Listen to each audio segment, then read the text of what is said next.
लेकर अलर्ट। अगले 48 घंटों तक बारिश की गतिविधियों में रहेगी कमी। आपको बता दें हालांकि इस दौरान कुछ स्थानों पर हल्की से मध्यम बारिश की संभावना जताई जा रही है और इसके साथ ही प्रदेश के अन्य जिलों में छुटपुट बारिश होने की संभावना बताई जा रही है। 3 अगस्त से एक बार फिर से प्रदेश में मानसून होगा पूरी तरह सक्रिय। तो वहीं आपको बता दें कि 3 और 4 अगस्त से अधिकतर जिलों में बारिश का दौर शुरू होने की संभावना है। आपको बता दें यहाँ पर मौसम विभाग ने बताया है कि कुछ स्थानों पर हल्की से मध्यम बारिश की संभावना जताई जा रही है और इसी के साथ प्रदेश के अन्य जिलों में भी छुटपुट बारिश होने की संभावना बताई जा रही है। 3 अगस्त से एक बार फिर से प्रदेश में मानसून पूरी तरह से सक्रिय होगा।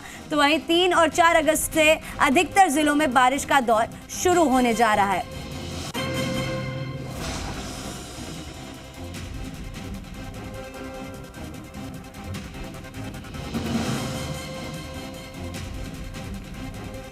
और इसी खबर पर ज्यादा जानकारी के साथ हमारे सहयोगी दीपक हमारे साथ लाइव जुड़ चुके हैं।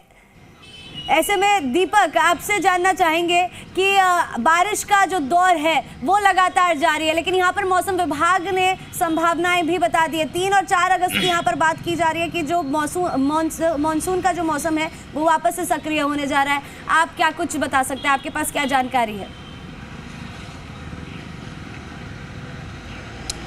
देखिए, मानसून पूरे अपने उफान पर था। जोधपुर में, जालोर, भरतपुर, कुछ इलाके ऐसे हैं जहां पर मानसून है पूरी तरीके से सक्रिय रहा।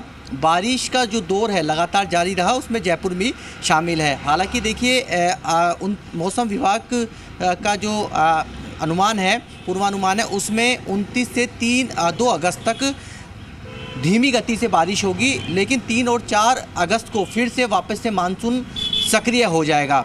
राजस्थान की यदि हम बात करें तो कह सकते हैं कि अभी तक के जो आंकड़े मौसम विभाग के हैं उसमें 66% जो सामान्य से ज़्यादा बारिश दर्ज की गई है। यानी कि राजस्थान में या जो बारिश 190 mm तक अभी तक होनी चाहिए थी 1 जून से 28 जुलाई तक, वो अभी तक जो मानसून 1 से और 28 जुलाई तक करीब 66% यानी कि 315 mm बारिश दर्ज की गई है। जोधपुर में सेना को मोर्चा संभालना पड़ा है। कई कॉलोनियां हैं वो जलमग्न है। सेना उतरी है नाव लेकर, दूध सब्जियां हैं नावों के माध्यम से पहुंचाई जा रही है। केंद्रीय मंत्री खुद मैदान में उतरे हुए हैं। जिला कलेक्टर ने ग्रामीण और शहरी क्षेत्र की जो अवकाश हैं स्कूलों के वो घोषित कर रखे हैं, क्योंकि देखिए हमारा जो ड्रेनेज सिस्टम है, ये जोधपुर अकेले की बात नहीं है, राजधानी जयपुर की बात करें, करोड़ों रुपए हम हमारे ड्रेनेज सिस्टम को सुधारने के लिए, नालों की सफाई के लिए हर साल खर्च करते हैं। और शायद ये जो मानसून की जो बारिश आती है उसमें ड्रेनेज सिस्टम है शहरों का पूरी तरीके से धराशायी हो जाता है। सड़कों में गड्ढे पड़ जाते हैं। जो नालों की सफाई नहीं होने से जो नालों में बहने वाला जो पानी है वो सड़कों पर जमा हो जाता है। लोग घरों में कैद हो जाते हैं। कलेक्टर के आदेशों के बावजूद पीएचडी या अन्य जो कह सकते हैं टेलीकॉम कंपनियां हैं वो सड़कों पर खुदाई कर देती हैं। तो ऐसे में हर जगह जो सरकारी तंत्र की जो लचर व्यवस्था है उससे आमजन को भुगतना पड़ता है। हालांकि देखिए, रिमझिम बारिश है, फुहार है, वो लगातार सुबह से राजधानी में भी हो रही है। अब मौसम है थोड़ा सा खुला है, लगातार बारिश का दौर जारी था सुबह उठते ही, और लगातार राजधानी के अंदर भी अलग अलग हिस्सों के अंदर बारिश हो रही थी। और इसी तरह के हालात जोधपुर में भी हम देखने को मिल रहे हैं। 3 दिन से लगातार जोधपुर में जो बारिश बरसी है उससे आम जनजीवन तो अस्त व्यस्त हुआ है, साथ में सरकारी तंत्र की जो व्यवस्था है उसकी भी इस बारिश के पानी ने पोल खोल कर रख दी है। कि सेना को जहां मोर्चा संभालना पड़ जाए तो आप अंदाज लगा सकते हैं कि किस तरह के हालात हो सकते हैं राजधानी सहित पूरे प्रदेश के निकायों के, क्योंकि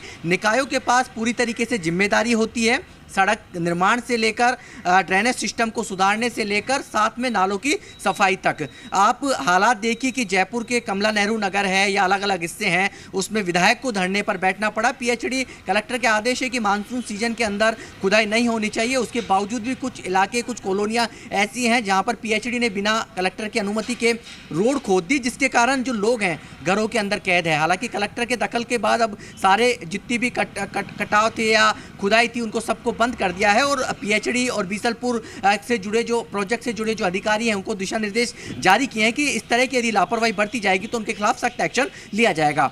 तो इस तरह की लापरवाही आमजन को जो है कह सकते हैं परेशानी में डाल देती है। उस तरह के हालात राजधानी जयपुर, भरतपुर, अजमेर की हम बात करें, कोटा की बात करें या जोधपुर की बात करें, जहां जहां बारिश ने अपना कहर बरपा है, या कह सकते हैं मानसून जहां जहां अधिकतर सक्रिय हुआ है, वहां इस तरह के हालात यहां पैदा हुए हैं। नगर निगम भले ही अलग अलग शहरों में 2 बन गए हों और इस तरह की व्यवस्था की गई है थी कि शायद 2 नगर निगम कोटा में। बिल्कुल दीपक, हमारे साथ जुड़ने के लिए और तमाम जानकारी साझा करने के लिए आपका बहुत बहुत धन्यवाद।